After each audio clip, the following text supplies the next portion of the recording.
Doktor, apa itu simptom TB?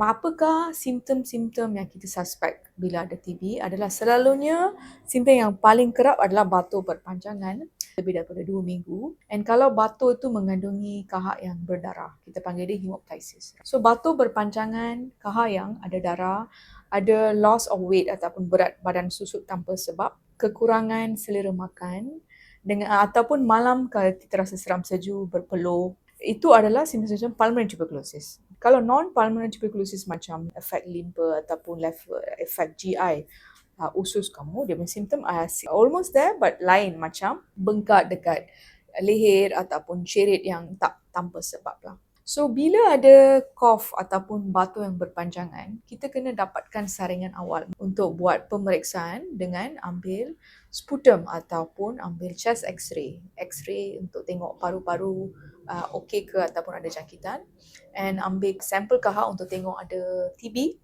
And sometimes kita akan tengok batuk tu memang TB ke ataupun adalah disebabkan oleh benda lain lah yang bukan TB.